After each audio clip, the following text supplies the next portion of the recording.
To see the whole thing demise in that way, of course, obviously was heart-wrenching.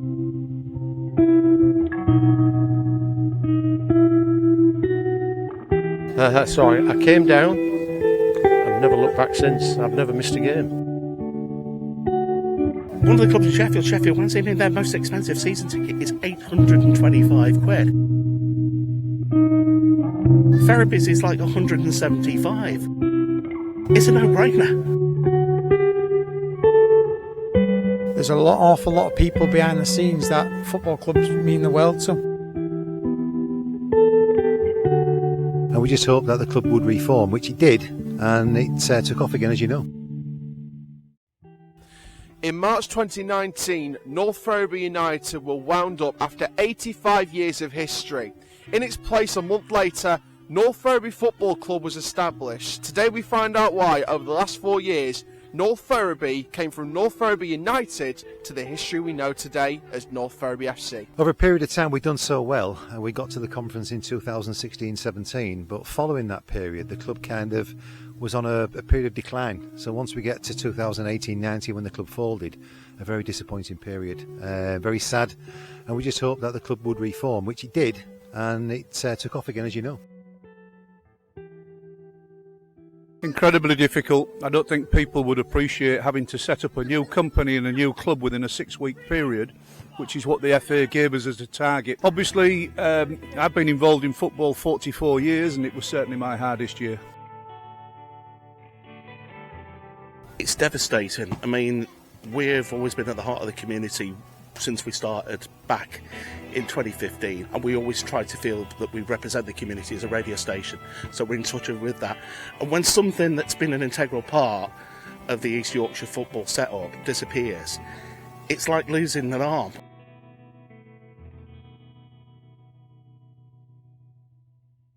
How was you introduced to North Ferriby Football Club? A friend of mine who lives in Ferriby approached me one day and said, "You don't look too happy, Bry." As I was supporting Hull City and the rugby club, Hull FC, and they were doing poorly at that time. He said, "Why don't you come down to a Ferriby game and you'll see how good it is." I said, "Well, it's non-league football." So I came down. I've never looked back since. I've never missed a game in what, 3, 4, nearly 4 years now. Although it reformed in 2018-19, the support came back very quickly, and what we had was our secret weapon, which was the chairman, Les Hare. Les had been with the club many years. He knew the club like the back of his hand, so once Les got back involved, I think people came back to the club and started supporting it again, and it took off very quickly.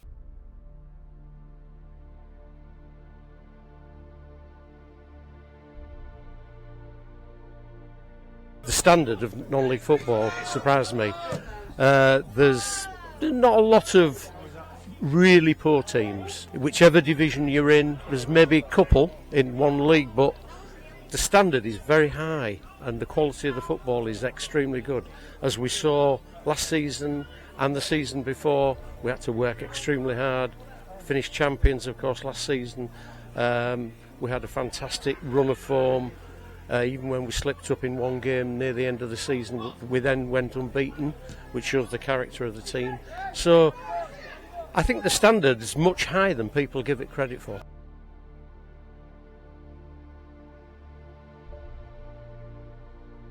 The process, first of all, was dealing with the demise of the old club. I think after, as you've said, 80-odd years, and for me 30 years of hard work, to see the whole thing demise in that way, of course, obviously was heart-wrenching. I think obviously taking that onto the community in general, everybody suddenly realised the value of what they've lost. And basically, in a nutshell, what we had to try and do was regenerate all of the interest from the local community back in the football club. And I suppose, looking back now 4 years on, we've managed to do that quite comfortably. 23 football teams, 355 players, everybody playing football from the age of 4 through to 76. It's just been an incredible rise.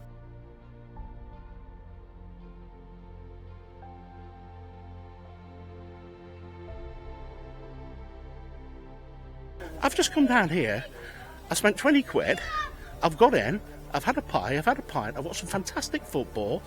It's good quality football as well. But I've still got some change out of 20 quid.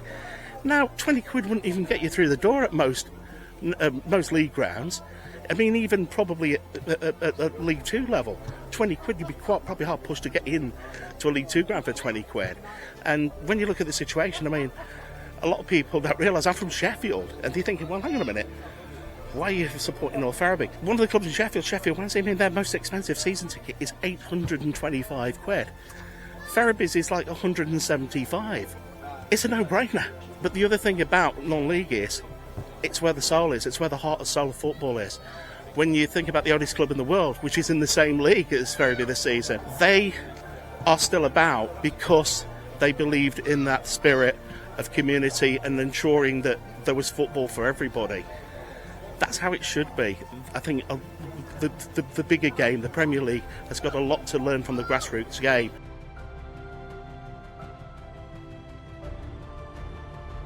It's vital, and I think, as you can see, at all levels, there's awful lot of people behind the scenes that football clubs mean the world to. Fans, like I said, volunteers, owners, people who back and support the clubs. It means everything to them. So we have to produce sustainable football clubs that can keep going. After 85 years, North Ferriby Football Club fell into a wind-up situation, but they reformed a month later as the Phoenix club North Ferriby FC. Over the last 4 years, they've experienced back-to-back promotions and are now 3 promotions away from where they were under United's name 7 years ago, the Vanarama National League. Speaking to people around the club and the players and the staff and the fans, it seems like the community is really on board with North Ferriby, and the community is vital to the club's existence and the club's operations. The future of North Ferriby, from my opinion, is bright.